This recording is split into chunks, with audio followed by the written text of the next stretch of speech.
Right now, maybe somebody doesn't have the extra capital to like, okay, I'm investing in my business and then everything else like groceries. Is there a limit or a minimum requirement on how much money somebody should be putting into one of these brokerage accounts? Only wrong answer is to do nothing. If you start something, you have compound interest and time on your side. The reason a 401k is so effective is because you just don't see it happening. And then all of a sudden you look at retirement, you're 65 and you're like, oh man, I got $2 million here. This is awesome. Right now, maybe somebody doesn't have the extra capital to like, okay, I'm investing in my business and then everything else, like, dude, I got to buy groceries. Yeah.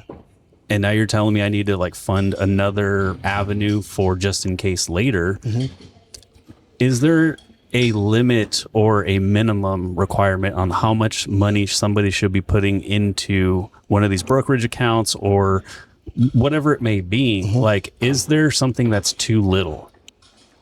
I would say the only wrong answer is to do nothing. Because even if you start something, you have compound interest and time on your side.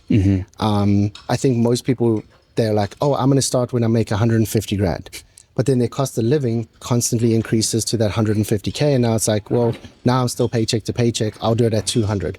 And they run the same thing on repeat. And then they come to me at 55, 60. Hey, dude, I want to retire in 5 years. And I'm like, you can't. That's just the reality. Like, it's impossible. And now it's like a very awkward and weird conversation to have. So when I get hit with like where you said like everything's going to the business, the rest has to go to here. More often than not, I'm like, if the tax man bumped up your taxes by 5% next year, are you going to pay them or are you going to say no? Right. You'll find a way. They're going to pay the taxes. It's a non-negotiable. So all I do is I self-impose a you at 65 tax. And I'm like, this is a 5% tax on you that 65-year-old you is going to thank you for today.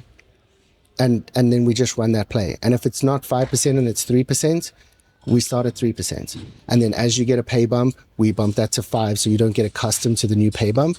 And you get the lifestyle lift, but also you've lifted in terms of your savings capacity. And then we just keep rinsing and repeating that. And I've got some guys now that are saving 40, 50, 60% of their income.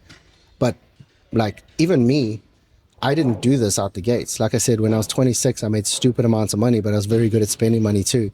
So I had no savings mechanism at all.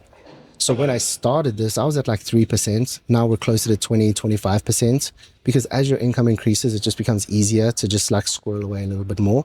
And then it's just about building that system, that operating system on the back end. That the reason a 401k is so effective is because you just don't see it happening. It just comes off your paycheck and it disappears. And then all of a sudden you look at retirement, you're 65 and you're like, oh man, I got $2 million here. This is awesome.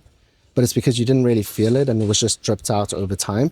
We build the exact same thing, but from a comprehensive lens where we factor in all of the risk stuff. We take all the risk off the table, and then we don't assume any more risk than we absolutely have to make the outcome a reality. So if you have a 20-year goal and we can afford to bring it forward by 10 years by assuming more risk, but enabling you to for sure hit that 20-year goal, either way, like that's worth rolling the dice on. So we'll put, like again, strategically, we'll put certain dollars to work in a very offensive manner to time collapse that journey. But even if that account went to zero, the 20-year timeline is still guaranteed and locked in because we've done all the back end math and we know how this is going to play out. And at that point, it's like now we've built a system that's sustainable. It's not stressing you out. You're not watching the stock market every week with sweaty palms because the S&P 500 is down 10%. Like it doesn't matter to you because nothing really changes because we're playing a 15-year game or a 20-year game or whatever. If you look over the stock market over any 1 year period, it's up 74% of the time. You zoom out far enough to 15 years, it's up 100% of the time. So as long as we're playing a 15-year game, it's called we're going to win. Yeah. So you just set the realistic expectations and you build the mechanism out in the back end. And then as that overall net worth grows and stuff, and you start running into tax issues or inheritance issues and estate planning and all that stuff, then we start ticking those boxes too. And that's when it gets way more complicated. But for like the first, let's say you're 5-10 years into your career and you're just kind of trying to get by, just self-impose a tax, get strategic with it. I mean, even if you didn't trust like a finance guy, do it yourself. Open up a Robinhood account and automatically have a 5% thing go every single month. and just drop that into your Robinhood account. Well, what does that conversation look like when it comes to, I'm going to say, the mindset, right? You just said, hey, you can start at 3% if 5 is too hard. And then you're like, and then you can be like me at 28%. And I have clients at 40 and 50%. In my head, I'm like, dude, I can't wrap my head around half of my income just going to, to for later, we'll just say. But I also understand that, like, it's getting reps in. It's just like building up your muscles. Like, you got to build up the, the tolerance for it, or again, you just kind of get in shape for it. So the mindset, what does that conversation look like? If I'm telling him, like, Brian, like, dude, I can't do it, bro. Like, there's just no way. How do you help me? I mean, at that point, I guess it's like you say, it's more of a mindset question. So then I would purely just ask, like, well, the trajectory you're on right now, is this satisfactory? And are you happy with where you're ending up? Or do we have to say some no's today so that we don't have to say no in the future? Because it's like anything. Compound interest works on both ends of the spectrum. So whether we're doing good things, it's compounding for good. If we're doing bad things, it's compounding to bad. So like if you're not doing it now and you're saying no to stuff because you want that instant gratification, that's cool. But then be prepared to say a lot of no's in the future, because you're not going to be in a position to say yes to anything. So it's just like, well, that then it gets way more psychological around like belief patterns around money and all that stuff. And then, yeah, that's where kind of like we get kind of nerdy and we have to like unpack some stuff and go psychological. But more often than not, everyone wants to leave this place better than they found them. They want to set their family up for success. You can't do that living paycheck to paycheck. So at that point, it's like, okay, well, if it's 2%, we'll be super risk off as well. Because also you're thinking from a term of like retirement, but also if you're doing 2% today and it's in like a non-qualified brokerage account, 10 years from today, let's say you're sitting on 20 grand, that's liquid. You can use it if you had to. It's not tied in your 401k. So this is just like another bucket or another resource that we can tap into if we have to. And more often than not, the thing I get hit with the most is, oh, I'm saving to buy a house. And I'm like, as much as you're saving, the house price is going up just as much.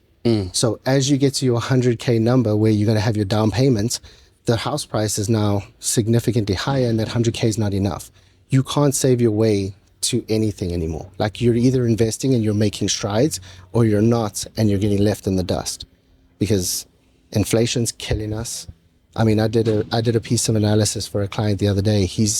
When he ultimately passes away, his legacy is going to be about $68 million, which sounds like a shit ton, but that's 55 to 60 years from today. And the buying power, if we keep going on the same road we're going on now, that $68 million is going to be the buying power of about $20 million today.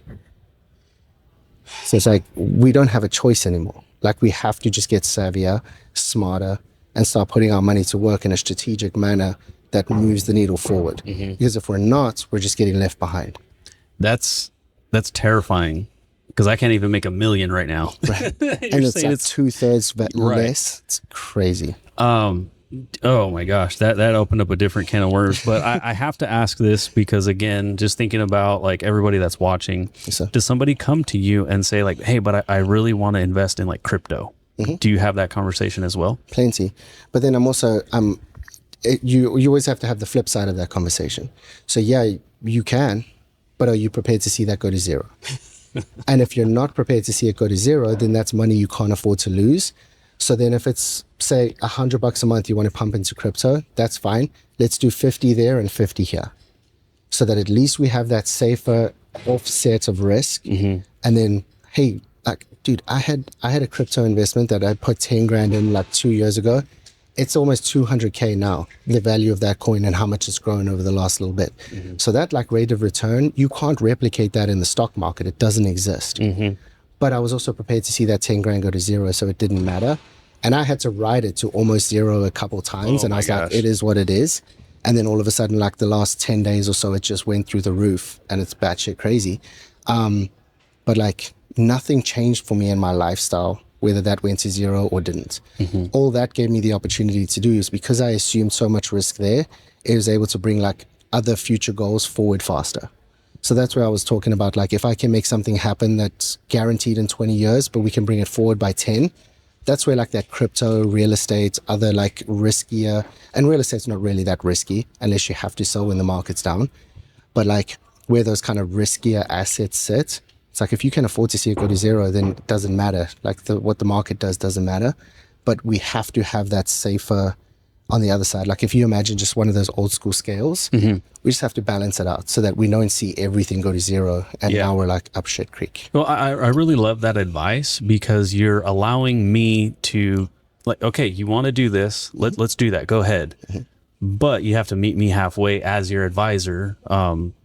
But you also have to invest over here. So like, just meet me halfway. So that way you have your, I'm not going to say it's like, it makes it foolproof, but you have at least your safety net that's going to most likely appreciate, or in 15 years it will. Right now, money's tight across the board. When somebody starts on their business venture, what do you see are some of the most common mistakes that people make, and how do we rectify these mistakes? Most people just take everything that they make and they pump it straight back into the business. And that's a double-edged sword. You're fronting the business and you're getting the business up.